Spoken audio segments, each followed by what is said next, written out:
এই মুহররম মাসের চাঁদের 10 তারিখে হযরত ইউনূস আলাইহিস সালামকে আল্লাহ পাক মাছের পেট থেকে মুক্ত দান করেছিলেন এই মুহররম মাসের চাঁদের 10 তারিখে। এটাও খুশির খবর। আল্লাহর নবী সাল্লাল্লাহু আলাইহি ওয়াসাল্লাম মদিনাতে তাশরিফ নিয়ে গেলেন। যখন নবী আমার মদিনাতে গেলেন তো দেখলেন মদিনার ইহুদিরা এই চাঁদের 10 তারিখে একটা করে রোজা রাখছে। আল্লাহর নবী সাহাবায়ে কেরামগণকে জিজ্ঞাসা করলেন যে ব্যাপারটা কি বলো তো, এই ইহুদিরা চাঁদের 10 তারিখে মুহররম মাসের চাঁদের 10 তারিখে তারা রোজা রাখে কেন? সাহাবায়ে কেরামগণ যখন জিজ্ঞাসা করলেন, সাহাবায়ে কেরামগণকে উত্তরে বললেন যে আমরা এই জন্য রোজা রাখি যে এই মুহররম মাসের চাঁদের 10 তারিখে আল্লাহ পাক হযরত মূসা আলাইহিস সালামকে সমুদ্রের মধ্যে রাস্তা দান করে হযরত মূসা আলাইহিস সালামকে পার করে দিয়েছিলেন এবং ফিরাউনকে এই নদীর মধ্যে গার্ক করে ডুবিয়ে তাকে ধ্বংস করে দিয়েছিলেন। এই শুকরিয়াতে আমরা রোজা রাখি। আল্লাহর নবী সাল্লাল্লাহু আলাইহি ওয়াসাল্লাম বলছেন মূসা তো আমাদের ভাই, মূসা তো আমাদের দ্বীনি ভাই। আল্লাহর নবী তখন সাহাবায়ে কেরামগণকে বললেন যে তোমরাও এই মুহররম মাসের চাঁদের 10 তারিখে রোজা রাখবে এবং আমিও রোজা রাখবো। জোরে বলেন সুবহানাল্লাহ। আল্লাহর নবী সাল্লাল্লাহু আলাইহি ওয়াসাল্লাম আরো সাহাবায়ে কেরামগণকে বললেন, আমার সাহাবায়ে কেরামগণ শোনো, আমি যদি আগে বছর পর্যন্ত যদি বেঁচে থাকি তাহলে আমি 2টা করে রোজা রাখবো। জোরে বলেন সুবহানাল্লাহ। বুখারী শরীফের হাদিস। কারণ ইহুদিরা শুধু চাঁদের 10 তারিখেই একটা রোজা রাখে, আমরা 2টা রোজা রাখবো যেন ইহুদিদের সাথে আমাদের মিল যেন না হয়।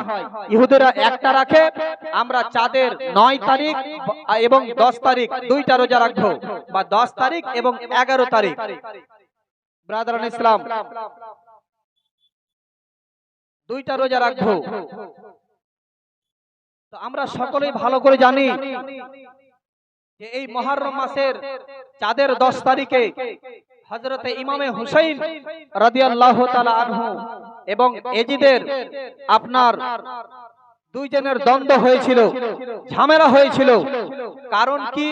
একমাত্র একটাই কারণে, এজিদ চাইছিল যে ইমামে হুসাইন রাদিয়াল্লাহু তাআলা আনহু আমার বাইত যেন গ্রহণ করে, ইমামে হুসাইন যেন আমার হাতে হাত রেখে যেন মুরিদ হয়ে যায়, ইমামে হুসাইন যেন আমার বাইত গ্রহণ করে। বাইত শব্দের মানে হলো যে আপনার নিজেকে বিক্রি করে দেওয়া। এখন আমি আমার এই মোবাইলটাকে আমি মামার কাছে বিক্রি করে দিলাম, তাহলে এই মোবাইলের প্রতি কি আমার আর কোনো অধিকার থাকবে বাবা? বলেন। আচ্ছা, বুঝতে পারছেন আমার কথা? মোবাইলের প্রতি কি আমার আর কোনো অধিকার থাকবে? আর অধিকার থাকবে না। যেহেতু আমি পয়সার বিনিময়ে মামার কাছে মোবাইলটা আমি বিক্রি করে দিয়েছি, মোবাইলের প্রতি আমার আর অধিকার থাকবে না। আমি বলতে চাই হযরত ইমাম হুসাইন রাদিয়াল্লাহু তাআলা আনহু এজিদের হাতে কেন হাত দিয়ে বিক্রি হবে? কারণ হযরত ইমাম হুসাইন রাদিয়াল্লাহু তাআলা আনহু আগেই আমার নবী মুস্তাফার হাতে বিক্রি হয়ে গেছেন। জোরে বলেন সুবহানাল্লাহ। যেই জিনিসটা একবার বিক্রি হয়ে যায় সেই জিনিসটা আর দ্বিতীয়বার বিক্রি হয় না। হযরত ইমাম হুসাইন রাদিয়াল্লাহু তাআলা আনহু কেন এজিদের হাতে হাত রাখেননি?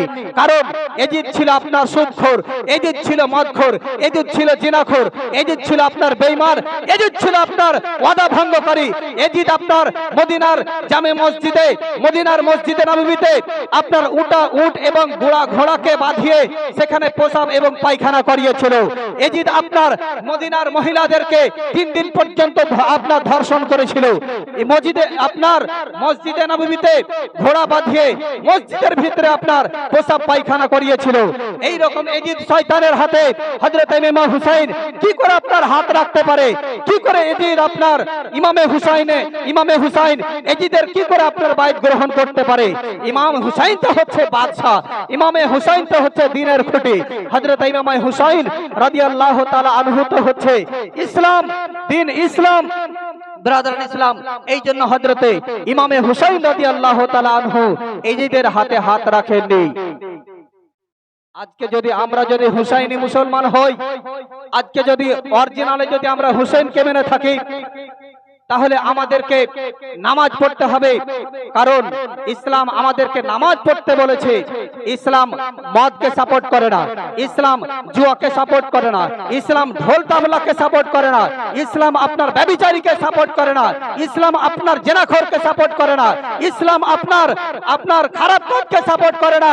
আর এই সব খারাপ কাজগুলো এজিদের মধ্যে ছিল। এই জন্য হযরত ইমামে হুসাইন রাদিয়াল্লাহু তাআলা আনহু এজিদের হাতে হাত দেননি, এজিদের বাইতকে গ্রহণ করেনি, এজিদকে আপনার আমিরুল মুমিনিন বলে আপনার মেনে নাইনি। হযরত ইমামে হুসাইন রাদিয়াল্লাহু তাআলা আনহু জানতেন যে আমি এজিদের হাতে আমি কোনোদিন হাত রাখবো না, এর ফল আমার খুবই খারাপ হবে, কারণ এজিদ আমাকে হত্যা করবে, আমার ছেলেকে হত্যা করবে, আমার মেয়েকে হত্যা করবে।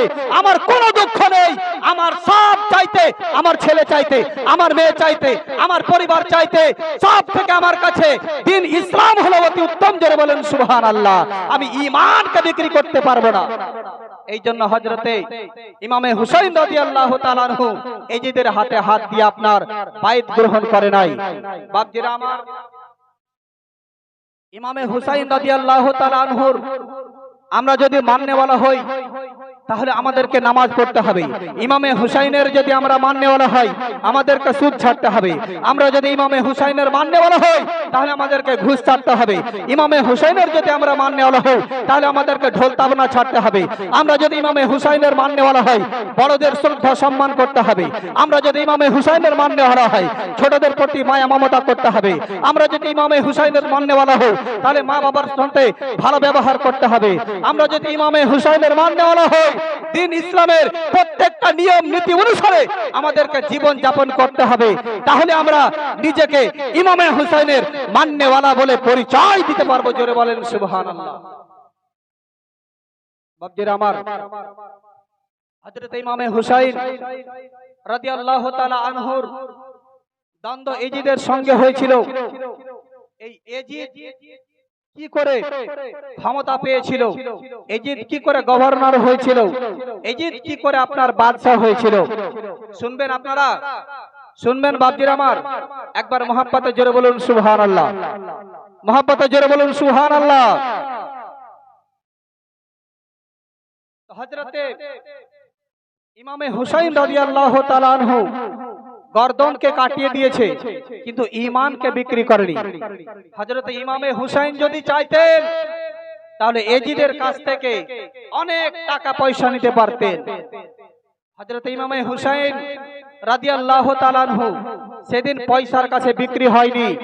ইমামে হুসাইন যদি সেদিন এজিদের হাতে হাত দিয়ে যদি বায়াত গ্রহণ করত তাহলে আজ পৃথিবীর মানুষ বলতো যে নবীর নামাসা হয়ে, নবীর নাতি হয়ে হযরত ইমামে হুসাইন রাদিয়াল্লাহু তাআলা আনহু পয়সার কাছে ঈমানকে বিক্রি করে দিয়েছে, ইসলামকে বিক্রি করে দিয়েছে। আজকে পৃথিবীর মানুষ আপনার বলতো। এই জন্য হযরত ইমামে হুসাইন পৃথিবীর মানুষকে এটা শিক্ষা দিয়ে গেলেন যে এই পৃথিবীর মানুষ দেখো, আমার কাছে, আমার সামনে এত ধন দৌলত থাকার পরেও আমি ধন দৌলতকে সাপোর্ট করি নাই, আমি ঈমানকে বিক্রি করিনি। আমি ইমামে হুসাইন দিন ইসলামের জন্য গর্দানকে কাটিয়ে দিয়েছি, কিন্তু এই বাতিল ইয়াজিদের সঙ্গে হাত আমি মিলাইনি। ইয়াজিদ কি করে হুকুমত পেয়েছিল? ইয়াজিদের বাবার নাম ছিল আমিরে মুআবিয়া রাদিয়াল্লাহু তাআলা আনহু। জোরে বলেন সুবহানাল্লাহ। আমিরে মুআবিয়া রাদিয়াল্লাহু তাআলা আনহু একজন আল্লাহর নবীর খুব একজন কাছের সাহাবী ছিলেন। হযরতে আমিরে মুআবিয়া রাদিয়াল্লাহু তাআলা আনহু খুব নবীজিকে ভালোবাসতেন। আহলে বাইতের প্রতি তার খুবই মায়া মমতা ছিল। আহলে বাইতকে প্রচুর ভালোবাসতেন। হযরত ইমামে হুসাইন রাদিয়াল্লাহু তাআলা আনহুকে অত্যন্ত ভালোবাসতেন। আহলে বাইতকে প্রচুর মহব্বত করতেন। হযরতে আমিরে মুআবিয়া রাদিয়াল্লাহু তাআলা আনহু যখন ইন্তিকালের সময় হলো তখন তার ছেলে এজিদ এসে তার আব্বাজান হযরতে আমিরে মুআবিয়াকে জিজ্ঞাসা করলো যে আব্বাজান, আপনার ইন্তিকালের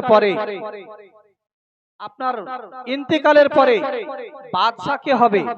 আপনার ইন্তিকালের পরে আমিরুল মুমিনিন কে হবে?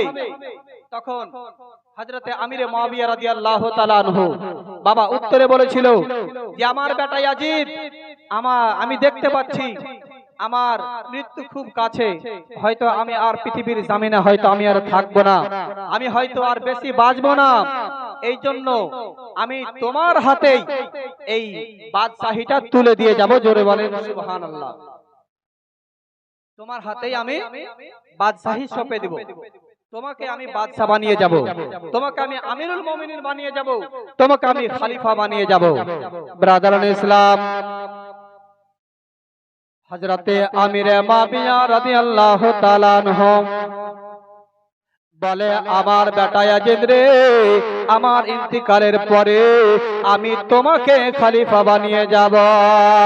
আমার বাবারা, এবার যেন হযরতে আমিরুল মুমিনিন তোমাকে বানিয়ে যাব। এবার হযরতে আপনার আমিরে মুয়াবিয়া রাদিয়াল্লাহু তাআলা আনহু এবার তার ছেলে ইয়াজিদকে ডেকে বলে, আরে বেটা ইয়াজিদ, একটা কথা শুনো রে বেটা, যখন তুমি বাদশা হয়ে যাবে, যখন তুমি আমিরুল মুমিনিন হয়ে যাবে, যখন তুমি খলিফা হয়ে যাবে, তখন তুমি ইমামে হুসাইনের পরিবারের সঙ্গে কোন রকমের অত্যাচার করবে না, হযরত ইমামে হুসাইনের ছেলের সঙ্গে অত্যাচার করবে না, হযরত ইমামে হুসাইনের মেয়ের সঙ্গে কোন রকমের অত্যাচার করবে না, আহলে বাইতের সঙ্গে কোন রকমের অত্যাচার করবে না, তাদের সঙ্গে কোন রকমের খারাপ ব্যবহার করবে না, হযরত ইমামে হুসাইনের সঙ্গে ভালো ব্যবহার রাখবে। আরে বেটা ইয়াজিদ, আর একটা কথা ভালো করে শোনো রে বেটা, যখন তুমি কোনো কাজ করার উদ্দেশ্য নেবে, যখন তুমি কোন উদ্দেশ্য নেবে, তখন হযরত ইমামে হুসাইন রাদিয়াল্লাহু তাআলা আনহুর সঙ্গে বসে আলোচনার মাধ্যমে হযরত ইমামে হুসাইন রাদিয়াল্লাহু তাআলা আনহু যদি তোমাকে পারমিশন দেয়, যদি তোমাকে অর্ডার দেয়, তাহলে তুমি সেই কাজটা করবে গো, নচেত তুমি সেই কাজটা করবে না। আরে বেটা ইয়াজিদ শোনা, হযরত ইমামে হুসাইন যদি তোমাকে পারমিশন দেয়, তাহলে সেই কাজটা তুমি করবে। আরে বেটা ইয়াজিদ, আরো একটা কথা শোনো, পরে তুমি তোমার পরিবারকে পরে তুমি কাপড় দেবে। আগে ইমামে হুসাইন রাদিয়াল্লাহু তাআলা আনহুকে আগে কাপড় দেবে, তার পরিবারকে আগে কাপড় দেবে, পরে তুমি তোমার পরিবারের মুখে খাবার তুলে দিবে। আগে ইমামে হুসাইন রাদিয়াল্লাহু তাআলা আনহু এবং তার পরিবারের মুখে আগে খাবার তুলে দেবে, তারপরে তুমি তোমার পরিবারের মুখে তুমি পরে পানি দেবে। আগে ইমামে হুসাইনের পরিবারের মুখে আগে পানি তুলে দেবে, আগে তুমি নিজে পরে খরচ করবে, আগে তুমি ইমামে হুসাইন রাদিয়াল্লাহু তাআলা আনহুর পরিবারের মুখে আগে তুমি খাবার তুলে দেবে। আমার বাবারা, এবার এরকম করে বলার পরে ইয়াজিদ বলছে, আব্বা গো, আপনার প্রত্যেকটা কথা আমি মেনে নিলাম। ইয়াজিদকে আবার বলে, ওরে বেটা ইয়াজিদ, আর একটা কথা শোনো রে, ইমামে হুসাইন রাদিয়াল্লাহু তাআলা আনহু জান্নাতে যুবকদের সরদার হবে। ইমামে হুসাইনের আম্মা মা ফাতেমাতুজ জোহরা রাদিয়াল্লাহু তাআলা আনহু জান্নাতে মহিলাদের সরদার হবে। ইমামে হুসাইনের নানা জান্নাতে তার হাতে শাফাতের তাজ থাকবে। দয়ার নবী, মায়ার নবী আমার, কাল কিয়ামতের ময়দানে গুনাহগার উম্মতেরা শাফাত করবে। জোরে বলেন সুবহানাল্লাহ। অতএব বেটা ইয়াজিদ, ইমামে হুসাইনের সঙ্গে ভালো ব্যবহার করবে, ইমামে হুসাইনকে কোনোদিন কষ্ট দেবে না। ইমামে হুসাইনকে যদি কষ্ট দাও, ইমামে হুসাইন যদি দুঃখ পায়, আমার নবী মুস্তাফা দুঃখ পাবে। আমার নবী মুস্তাফা যদি দুঃখ পায়, আমার স্বয়ং আমার আল্লাহ দুঃখ পাবে। আমার আল্লাহ যদি দুঃখ পায়, তোমার ঠিকানা হবে জাহান্নামের মধ্যে। সেদিন আমি তোমার কোনো দায়িত্ব নেব না। অতএব ইমামে হুসাইনের সঙ্গে ভালো ব্যবহার করবে, ভালো সলুক করবে। এবার আপনার ইয়াজিদ তখন তার আব্বা জান হযরতে আমিরে মুয়াবিয়া রাদিয়াল্লাহু তাআলা আনহুর হাতে হাত রেখে ওয়াদা করল, বলেন, আব্বা গো, আপনি যে কথাটা বলবেন, আমি প্রত্যেকটা কথার উপরে আমি অক্ষরে অক্ষরে পালন করব। জোরে বলেন সুবহানাল্লাহ। কিন্তু এই ইয়াজিদ শয়তান তার আব্বার ইন্তেকালের পরে একটাও কথা মানেনি।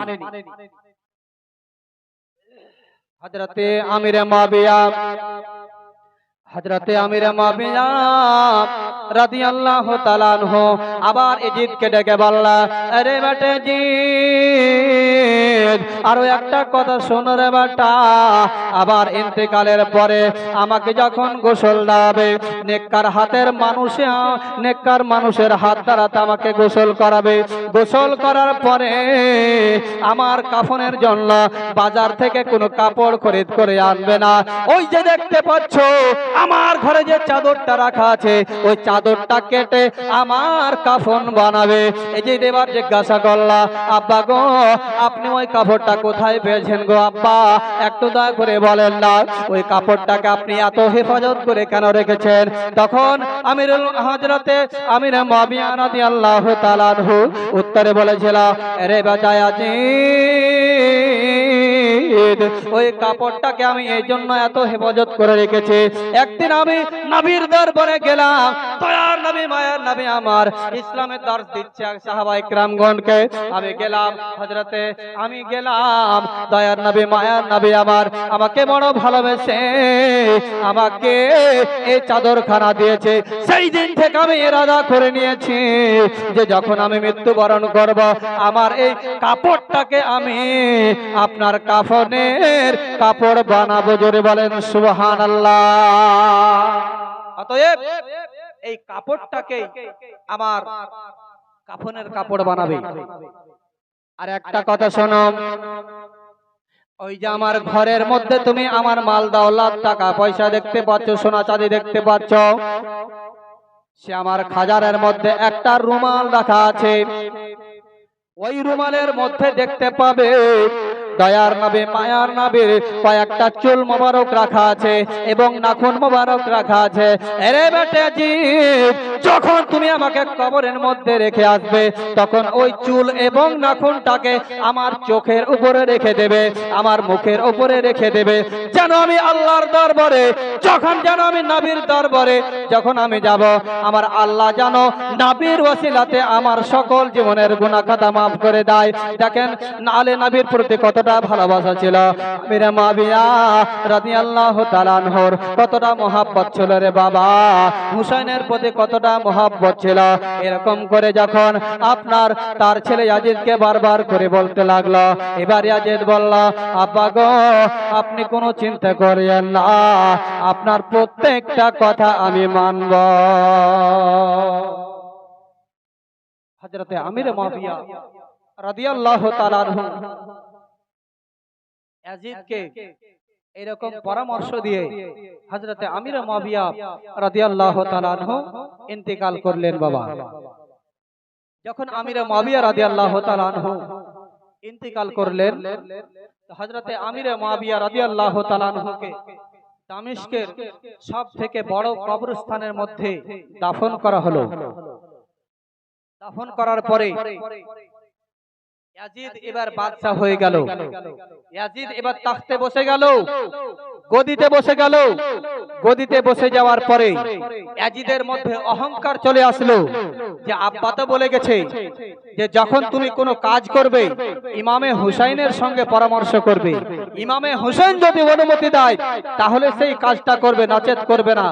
আমি বাদশা হয়ে ইমামে হুসাইনের কাছে পরামর্শ নিতে যাব? আমি বাদশা হয়ে ইমামে হুসাইন আমাকে যেটা কথা বলবে সেটা আমাকে শুনতে হবে? এটা কোনোদিন হতে পারে না, ইম্পসিবল, কোনোদিন হতে পারে না।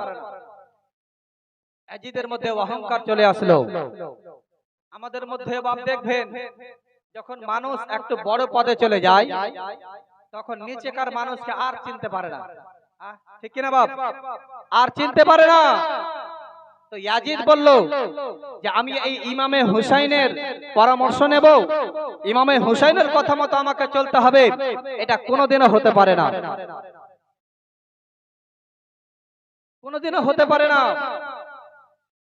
তখন ইয়াজিদ মনে মনে চিন্তা করলো যে আমি তো এখন তাখতে বসে গেছি, গদ্দিতে বসে গেছি, আমার এলাকার সকল মানুষ আমাকে আমিরুল মুমিনিন বলে মেনে নিয়েছে। এখন যদি আমি একটা চিঠি লিখে, খত লিখে মদিনাতে যদি পাঠিয়ে দিই, মদিনা থেকে যদি ইমামে হুসাইন এবং আব্দুর রহমান বিন আবু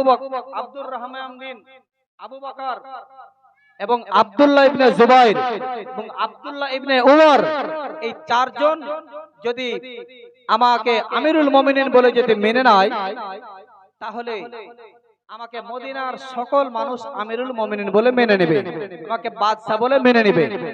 ব্রাদারান ইসলাম, তখন সেই জালিম বাদশা ইয়াজিদ তখন একটা খাত লিখলো, একটা চিঠি লিখলো। চিঠি লিখে মদিনার গভর্নর হযরতে ওয়ালিদ বিন উতবার কাছে চিঠি পৌঁছে দিল। সেই চিঠির মধ্যে লেখা ছিল, এই ওয়ালিদ বিন উতবা শোনো, আমি ইয়াজিদ আমার বাবার ইন্তিকালের পরে আমি তাখতে বসেছি, আমি বাদশা হয়ে গেছি। একটা কথা ভালো করে শোনো, হযরতে ইমামে হুসাইনকে আমার নামে বায়াত গ্রহণ করতে বলো। আমার নামে যেন হযরতে ইমামে হুসাইন যেন আমার বায়াত গ্রহণ করে নাই, আব্দুর রহমান যেন আমার বায়াত গ্রহণ করে নাই, আব্দুল্লাহ যেন আমার বায়াত গ্রহণ করে নাই। এরা চারজন যদি আমার বায়াত গ্রহণ করে নাই, তাহলে মদিনার সকল মানুষ আমার বায়াতকে গ্রহণ করে নেবে।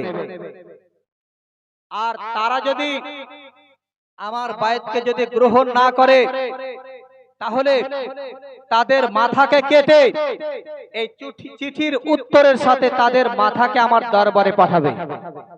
এই কথাগুলো চিঠিতে লিখে আপনার ইয়াজিদ বাদশা মদিনার গভর্নরকে পাঠিয়ে দিলেন। মদিনার গভর্নরকে আরো বললেন, এই মদিনার গভর্নর শোনো, তুমি যদি ইমামে হুসাইনের প্রতি যদি দয়া করো, রহম করো, তাহলে তোমার বাদশাহী কেড়ে নেব, তোমাকে জেলের মধ্যে বন্দী করে দেব, তোমাকে হত্যা করে দেব। হযরতে ওয়ালিদ বিন উতবা যখন এই চিঠিটা যখন পেয়েছিল, চিঠিটা পড়ার পরে হযরতে ওয়ালিদ বিন উতবার যখন এই চিঠিটা যখন পড়লেন, পড়ার পরে হযরতে ওয়ালিদ বিন উতবার মাথা আর ঠিক করে না। কারণ হযরতে ওয়ালিদ বিন উতবা আপনার অত্যন্ত আহলে বাইতকে ভালোবাসতেন, হযরতে ইমামে হুসাইনকে ভালোবাসতেন, আমার নবীজিকে ভালোবাসতেন। হযরতে ওয়ালিদ বিন উতবা তখন কি করলেন, সেই চিঠিটা পড়ার পরে তখন মনে মনে চিন্তা করতে লাগলেন, আল্লাহ, এখন যদি ইমামে হুসাইনকে যদি আমি এই নাপাক ইয়াজিদের হাতে যদি আমি বাইত হতে বলি, ইমামে হুসাইন যদি আমার প্রতি যদি নারাজ হয়ে যায়, তাহলে আমার দুনিয়া আখিরাত দুটোই বরবাদ হয়ে যাবে। আর যদি ইয়াজিদের কথা যদি আমি না মানি, তাহলে ইয়াজিদ আমাকে হত্যা করে দেবে, ইয়াজিদ আমার বাদশাহীকে কেড়ে নেবে, ইয়াজিদ আমাকে জেলের মধ্যে বন্দী করে দেবে। এখন আমি কি করব, আমি চিন্তা করছি। বিরাদরান ইসলাম, হযরতে ওয়ালিদ বিন উতবা এই চিন্তা ভাবনা করতে করতে মাশওয়ারার জন্য, পরামর্শের জন্য মারওয়ানকে ডাকলেন। মারওয়ান কে ছিল? যে মারওয়ানের ব্যাপারে আমার দয়ার নবী মায়ের নবী বলেছেন যে মারওয়ান হচ্ছে একটা গিরগিটির মতো। তো যেই মানুষটাকে আল্লাহর নবী গিরগিটি বলেছে, ওই মানুষটার কাছে কি ভালো পরামর্শ পাওয়া যাবে বাবা? আচ্ছা বলেন, ভালো পরামর্শ পাওয়া যাবে? ওই জায়গা মতো রং পাল্টাবে। আল্লাহর নবী সাল্লাল্লাহু আলাইহি ওয়াসাল্লাম মদিনার মাটিতে যখন তাশরিফ নিয়ে আসলেন, মদিনার মহিলারা তার নিজেদের ছেলেদেরকে আল্লাহর নবীর কাছে আপনার ফুক দেওয়ার জন্য নিয়ে যেতেন। তো এই আপনার মারওয়ানকে তার নানা এবং নানি দয়ার নবী মায়ের নবীর কাছে নিয়ে গেছেন। আমার দয়ার নবী এই মারওয়ানকে দেখে বলছেন, এটা হচ্ছে গিরগিটির বেটা, এই জায়গা মতো রং পাল্টাবে, কোন সময় আপনার মুসলমানদের পক্ষে কথা বলবে, আবার কোন সময় কাফিরদের পক্ষে কথা বলবে। এটা হচ্ছে এই জন্য এই মারওয়ান হচ্ছে গিরগিটি। মারওয়ানের সঙ্গে যখন ওয়ালিদ বিন উতবা যখন পরামর্শ করলেন, তখন ওয়ালিদ বিন উতবাকে তখন সে মারওয়ান বলল যে এই ওয়ালিদ বিন উতবা, এখন তুমি হচ্ছে মদিনার গভর্নর, মদিনার প্রেসিডেন্ট, মদিনার বাদশা। আগে ইমামে হুসাইন এবং তার আহলে বাইতের কিছু মানুষকে ডাকো, তারাকে বুঝিয়ে বলো যে তোমাদেরকে ইয়াজিদের বায়াত গ্রহণ করতে হবে। তারা যদি ভালো মতো যদি গ্রহণ করে নেয় তাহলে তো ভালোই ভালো, আর যদি গ্রহণ না করে তাহলে তাদেরকে হত্যা করে দাও। ওয়ালিদ বিন উতবা এই কথাটা শোনার পরে ওয়ালিদ বিন উতবা তখন বলছেন যে এ মারওয়ান, তুমি আওলাদে রাসূলকে, নবীর নওয়াসাকে হত্যা করে দেওয়ার তুমি পরামর্শ দিচ্ছ, এই পরামর্শটা তোমার আমি কোনোদিন মানতে পারবো না। তাহলে একটা কাজ আমি করতে পারবো যে ইমামে হুসাইনকে ডেকে শুধু আমি এতটুকুই বলতে পারবো যে ইয়াজিদ আপনাকে বায়াত গ্রহণ করতে বলেছে, এতটুকুই করতে পারবো, এর চাইতে আর বেশি কিছু করতে পারবো না। তো বাপজিরা আমার,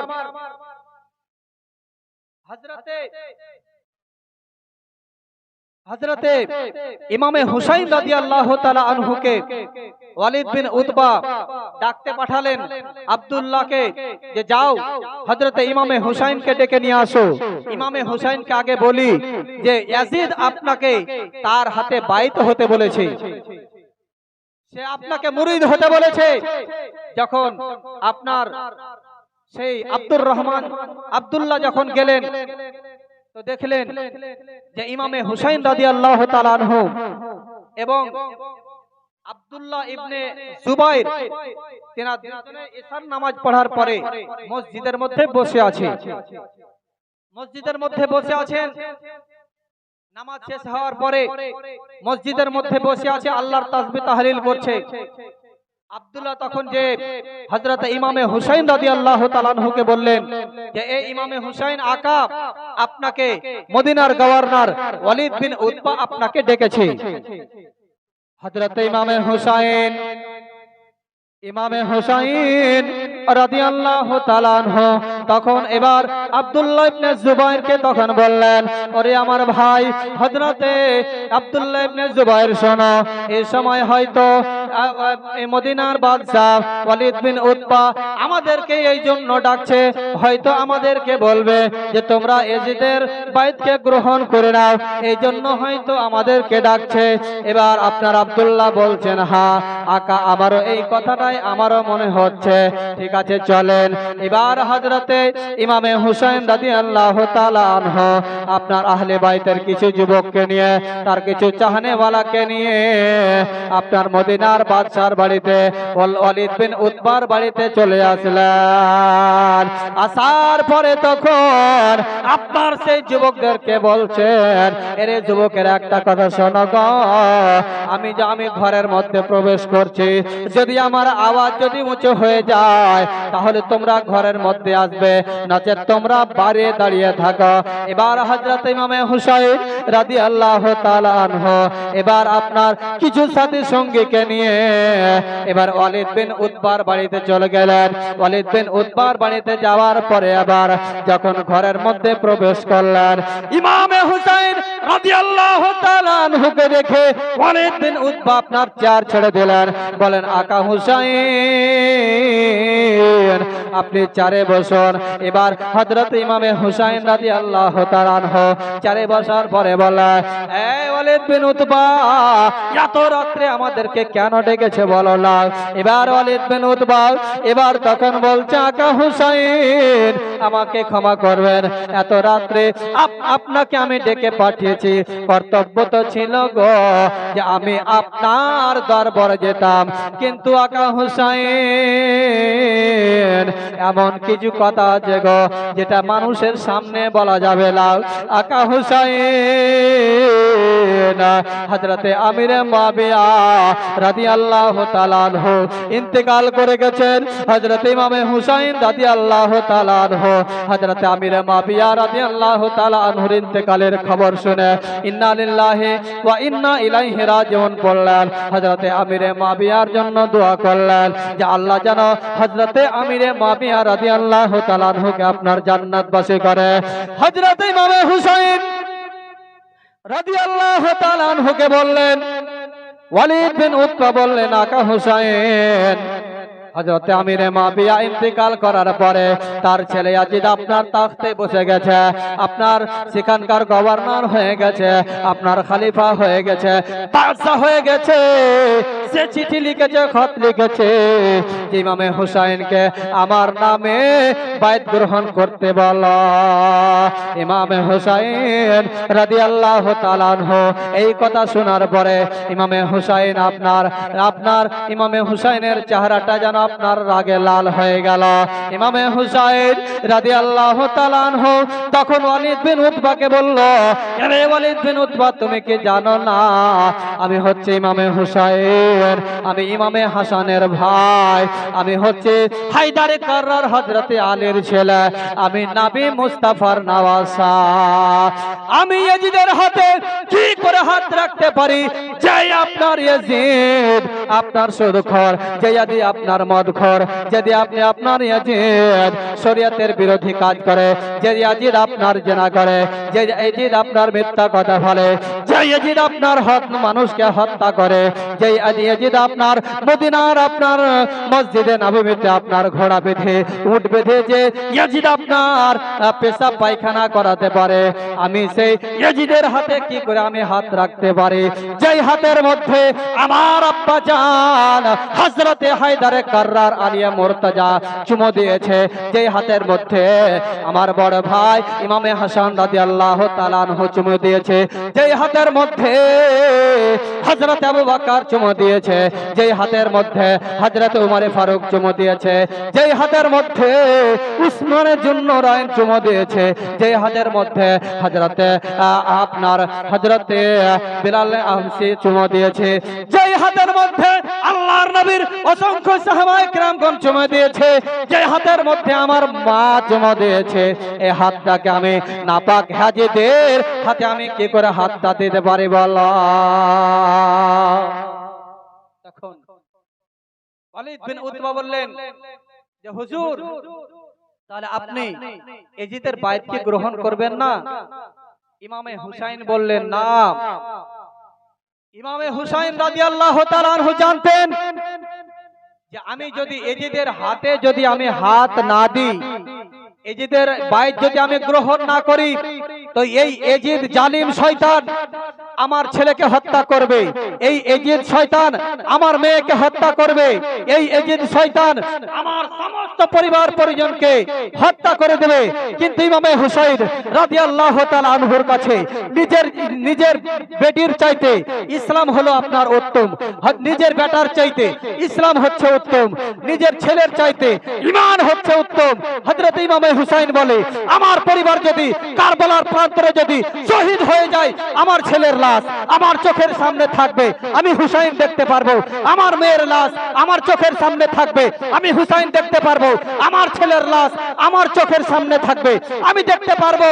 আমার বোনের লাশ আমার চোখের সামনে থাকবে, আমি দেখতে পারবো। আমার চোখের সামনে আমার ভাগনার লাশ থাকবে, আমি দেখতে পারবো। কিন্তু আমার সামনে যখন নবী মুস্তাফার ইসলামের প্রতি যখন কোনো আঁচ আসবে, যখন ইসলামকে মিটার কেউ চেষ্টা করবে, আমি হুসাইন এটা কোনদিন মেনে নিতে পারবো না। যারা বলেন সুবহানাল্লাহ, কোনদিন আমি মেনে নিতে পারবো না। এই জন্য আমি ইয়াজিদকে কোনদিন সাপোর্ট করব না। এতে আমার জান থাক বা যাক, আমি কোনদিন ইয়াজিদকে সাপোর্ট করব না। বাপজিরা আমার, হযরতে ইমামে হুসাইন রাদিয়াল্লাহু তাআলা আনহু ওয়ালিদ বিন উতবার বাড়ি থেকে এই রায় দিয়ে আসছেন। হযরত ইমামে হুসাইন রাদিয়াল্লাহু তাআলা আনহুর চোখ দিয়ে ঝরঝর করে পানি পড়ছে। হযরত ইমামে হুসাইন রাদিয়াল্লাহু তাআলা আনহুর চোখ দিয়ে ঝরঝর করে পানি পড়ছে, আর চিন্তা করছেন যে এই ইয়াজিদ জালিম শয়তান আজকে আমাদেরকে এই মদিনার মাটিতে ভালো করে থাকতে দেবে না। এই ইয়াজিদ শয়তান আমাদের উপরে অত্যাচার করবে। হযরত ইমামে হুসাইন রাদিয়াল্লাহু তাআলা আনহু এই চিন্তা ভাবনা করতে করতে আপনার যাচ্ছে, সামনে নানা মুস্তাফার কবর দেখতে পেয়ে হযরত ইমামে হুসাইন রাদিয়াল্লাহু তাআলা আনহু নানার কবরটাকে জড়িয়ে ধরে বলছে, নানা আপনি ইসলামের জন্য মক্কার কাফিরদের অত্যাচারে আপনি মক্কাকে ছেড়ে এই মদিনাতে এসেছিলেন, হয়তো আমার এই মদিনাতে আর থাকা হবে না। আমার মন তো চাই না নানা যে আপনার দরবার ছেড়ে আমি মক্কাতে যাই, কিন্তু এই জালিম এজিদের অত্যাচারে হয়তো মক্কা এই মদিনাতে হয়তো আমার আর থাকা হবে না। নানা, যদি আপনি জীবিত থাকতেন, যদি হায়াতে থাকতেন, আপনার সঙ্গে একটু পরামর্শ করে নিতাম। নানা, আমার যদি বড় ভাই থাকতো, বড় ভাইয়ের কাছ থেকে আমি পরামর্শ নিতাম কি করা যায়। আমার মা যদি থাকতো, আমি মায়ের কাছ থেকে পরামর্শ নিতাম, মাগো কি করা যায়, কি সিদ্ধান্ত নেওয়া যায়। এখন আমার বাবাও নাই, আমার মাও নাই, নানা আপনিও নেই। এই জন্য আমি কার কাছে অনুমতি নেব, কার কাছে আমি পারমিশন নেব, কার সঙ্গে একটু আমি আলোচনা করব? তখন নবী মুস্তাফার মাজার থেকে আওয়াজ এসেছিল, এই হুসাইন শোনো, তোমার বোন জাইনাব এখনো বেঁচে আছে, যাও হুসাইন, জাইনাবের কাছ থেকে তুমি পরামর্শ করো, জাইনাবের কাছে পরামর্শ করো, জাইনাবের কাছ থেকে পরামর্শ নাও। এবার হযরত ইমামে হুসাইন রাদিয়াল্লাহু তাআলা আনহু বাড়িতে গেলেন, তো দেখছেন বোন জাইনাব কোরআনের তেলাওয়াত করছে। জোরে বলেন সুবহানাল্লাহ। এই কোরআনের তেলাওয়াত দেখে হযরত ইমামে হুসাইন দূরে দাঁড়িয়ে আছেন। হযরত ইমামে হুসাইনের চোখ দিয়ে ঝরঝর করে পানি পড়ছে। মায়ের কথা মনে পড়ে গেল। হযরত ইমামে হুসাইন বলেন যে আমি যখন বাইরে থেকে কোনো জায়গা থেকে আমি বাড়ির মধ্যে প্রবেশ করতাম, আমি দেখতে পেতাম আমার আম্মা জান হযরতে ফাতেমাতুজ জোহরা রাদিয়াল্লাহু তাআলা আনহু কোরআনের তেলাওয়াত করতেন। মায়ের কথা মনে পড়ে গেছে। হযরত ইমামে হুসাইনের চোখ দিয়ে ঝরঝর করে পানি পড়ছে। যখন কোরআন আপনার তেলাওয়াত শেষ হলো, বোন জাইনাব ইমামে হুসাইনের মুখের দিকে তাকিয়ে বলেছিল, এই ইমামে হুসাইন, তুমি কাঁদছো কেন ভাই, একটু বলো।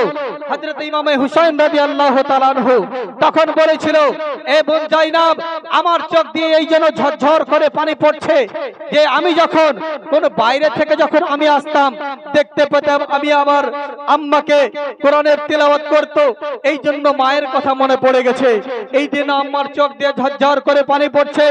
তখন বোন জাইনাব বলেছিল, এই আমার ভাই ইমামে হুসাইন, মায়ের কথাকে আর স্মরণ করায়ও না। মায়ের কথা স্মরণ করাতে গেলে আমারও দিল আর আমি থামতে পারবো না, আমার চোখের পানি আর থামবে না। ভাই ইমামে হাসানের দুঃখের বেদনার এখনো তো আমার ঘা শুকায়নি, এই জন্য আমার ভাই হুসাইন মায়ের কথাকে আর স্মরণ করায় না।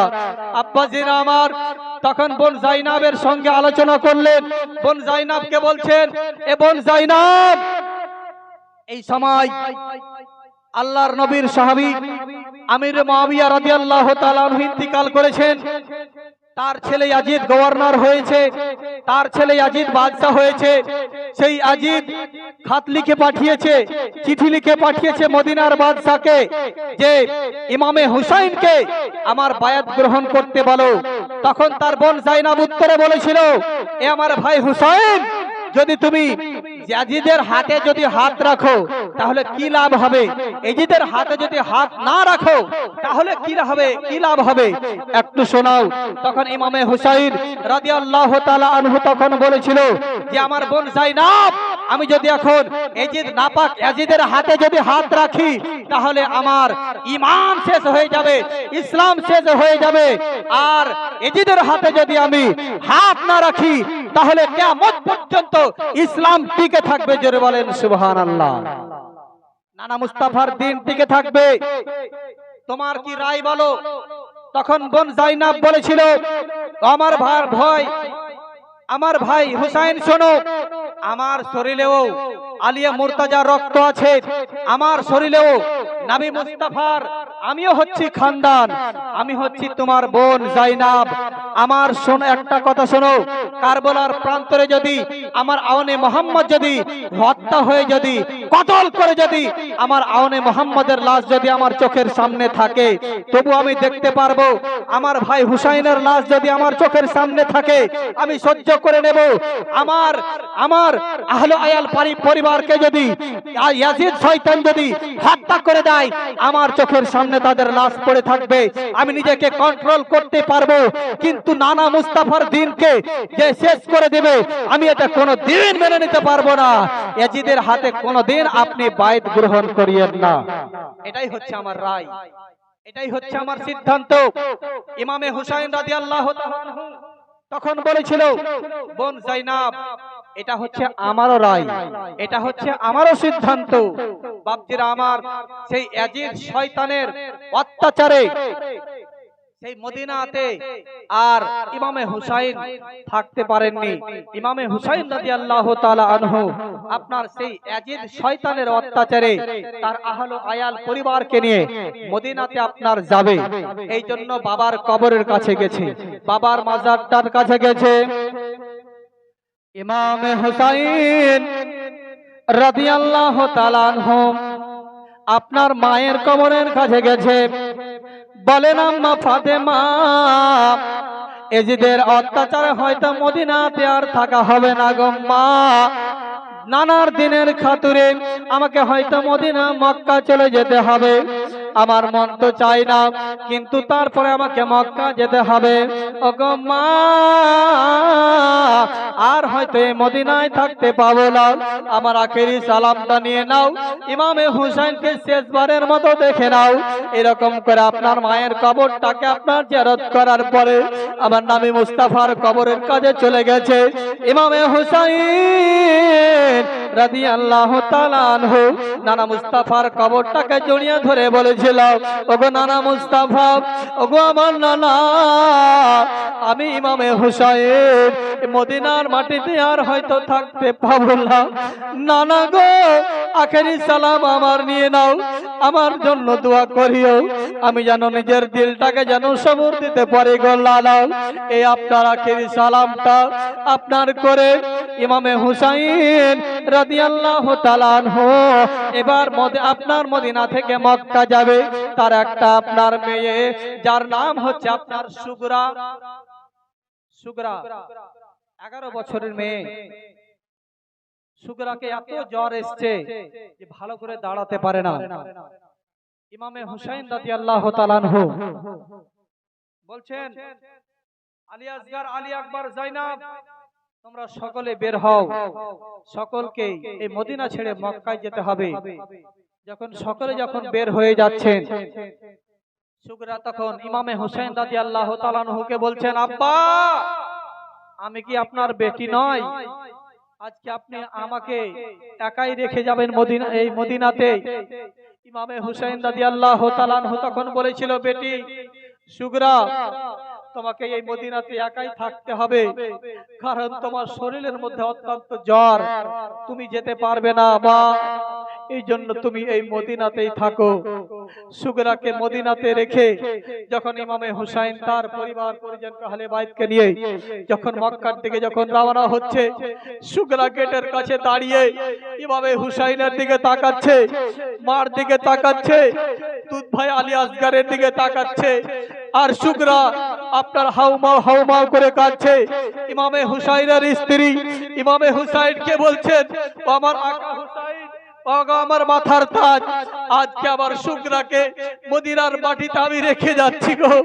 আমার দিলটা আমার বড় ধক ধক করছে, আমার দিলটা কাঁপছে, একটু আমাকে সময় দাও, আমি সুগরার সঙ্গে দেখা করে আবার আমি ফিরে আসব, আপনার সঙ্গে আমি মদিনায় মক্কায় চলে যাব, একটা আখেরি দেখা আমাকে সুগরার সঙ্গে করতে দাও।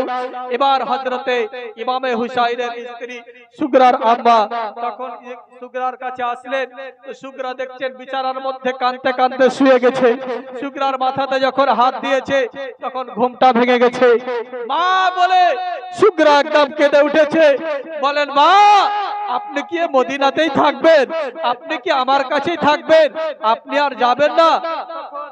হযরত ইমামে হুসাইনের স্ত্রী সুগরার আম্মাজান বলেছিল, আমার বেটি সুগরা, আমি জাস্ট তোমার সঙ্গে একটু দেখা করার জন্য এসেছি রে বেটি, আমি এই মদিনাতে থাকবো না। সুগরা তখন বলল, মা, আমি একাই এই মদিনাতে কি করে থাকবো? তখন সুগরাকে বলেছিল, সুগরা, তুমি তোমার নানির কাছেই থাকো। ইমামে হুসাইন বলেছিল, ওরে আমার বেটি, তোমাকে আমি 1 মাস পরে এই মদিনা থেকে তোমাকে আবার মক্কা নিয়ে যাব। ইমামে হুসাইন তার পরিবারকে নিয়ে সকলকে নিয়ে আপনার মদিনা থেকে এই জালিম অত্যাচারী ইয়াজিদের অত্যাচারে মক্কা থেকে মদিনা থেকে আপনার মক্কাতে হিজরত করেছিলেন।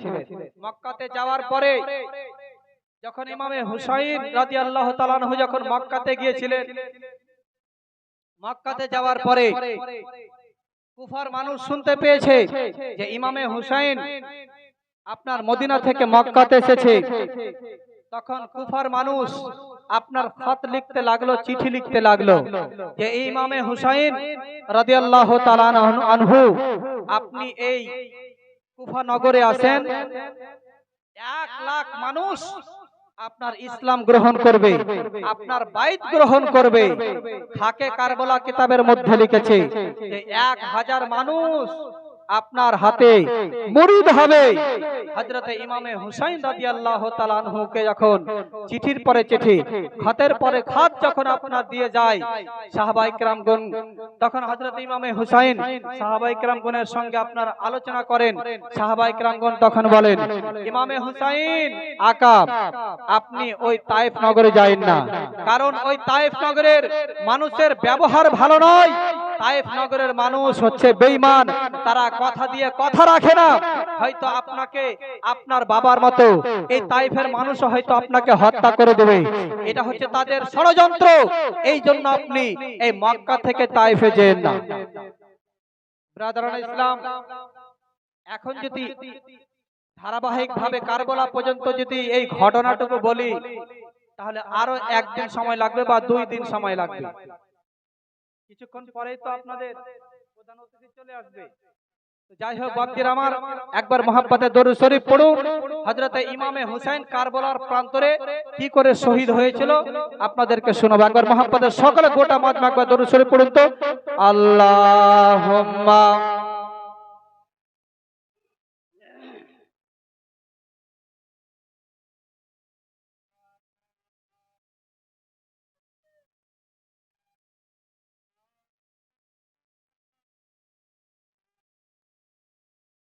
আমি নবীজির পাগল, আমি মদিনার পাগল, আমি নবীজির পাগল, আমি মদিনার পাগল, আমি নবীজির পাগল, আমি মদিনার পাগল। মদিনার ধুল বালি মোর, মদিনার ধুল বালি মোর নয়নের কাজল, আমি নবীজির পাগল, আমি মদিনার পাগল, আমি নবীজির পাগল, আমি নবীজির পাগল, আমি মদিনার পাগল, আমি নবীজির পাগল। মহাব্বতে জোরে বলুন সুবহানাল্লাহ।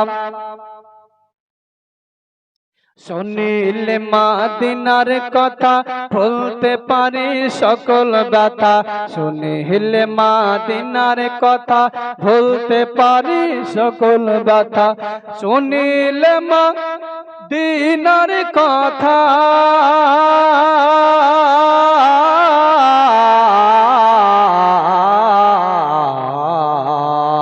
শুনিলে মদিনার কথা ভুলতে পারি সকল ব্যথা, শুনিলে মদিনার কথা ভুলতে পারি সকল ব্যথা, নবীর প্রেমে দিতে পারে নিজের জীবন, আমি নবীজির পাগল, আমি মদিনার পাগল, আমি নবীজির পাগল, আমি মদিনার পাগল। মদিনার ধুল বালি মোর, মদিনার ধুল বালি মোর নয়নের কাজল, আমি নবীজির পাগল, আমি মদিনার পাগল। আমার রোগের সকল ওষুধ দয়াল নবীর সালাম দরুদ, আমার রোগের সকল ওষুধ দয়ার নবীর সালাম দরুদ, আমার রোগের সকল ওষুধ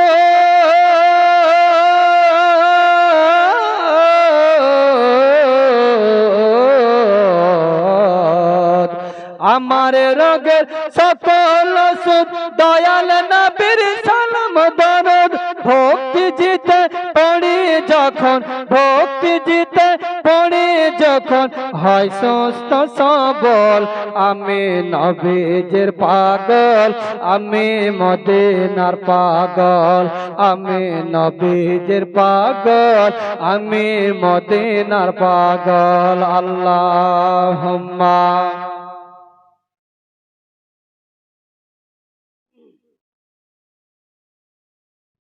মাওলানা মুহাম্মদ ওয়ালা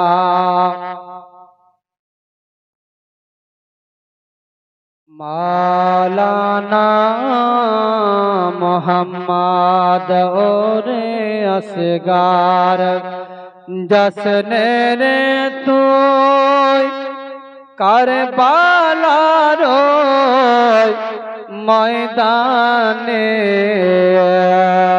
কচি বুকে মারবে রে তীর সইবে রে বাপ কেমনে আল্লাহুম্মা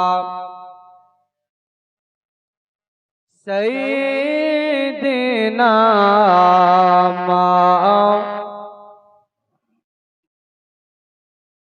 ওয়ালা আলে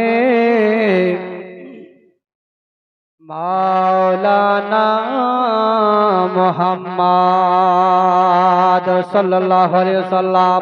আবার বাবাজেরা গো এবার হযরত ইমামে হুসাইন রাদিয়াল্লাহু তাআলা আনহু আপনার কারবালার প্রান্তরে যাবে। এই জন্য বাবা আলীর আপনার পাগড়ি আপনার নানা মুস্তাফার পাগড়ি খানাকে আপনার মাথায় দিয়েছে। আলী আপনার আলিয়া মুর্তাজার আপনার তরবারি খানাকে হাতে নিয়েছে। আপনার দোলদিলের উপরে হযরত ইমামে হুসাইন রাদিয়াল্লাহু তাআলা আনহু আপনার সওয়ার হয়ে গেছে, কারবালার প্রান্তরে যাবে। এই জন্য আপনার দোলদের উপরে যখন সওয়ার হয়ে গেছে হযরত ইমামে হুসাইনের বেটি সাকিনা আপনার হযরত ইমামে হুসাইনের হাত কানাকে ধরে নিয়েছে। বলেন আব্বা গো পৃথিবীর জমিনে আমাদের মা নাই, আপনি আর কারবালার প্রান্তরে যেন লাগো আব্বা, আপনার কাছে টাকা চাইবে লাগো আব্বা, আপনার কাছে পয়সা চাইবে লাগো আব্বা, আপনি কারবালার প্রান্তরে যেন না। কারবালার প্রান্তরে আলী আসগার কাছে ফিরে আসে নাই, কারবালার প্রান্তরে আলী আকবর কাছে ফিরে আসে নাই, কারবালার প্রান্তরে আউনে মোহাম্মদ কাছে ফিরে আসে রে। ওগো আব্বা জান আপনি দয়া করে কারবালার প্রান্তরে যেন না। আপনার কাছে খেতে চাইবো না, আপনার কাছে টাকা চাইবো না, আপনার কাছে ভালোবাসার চাইবো না। ওগো আব্বা জান আপনি দয়া করে কারবালার প্রান্তরে যেন না।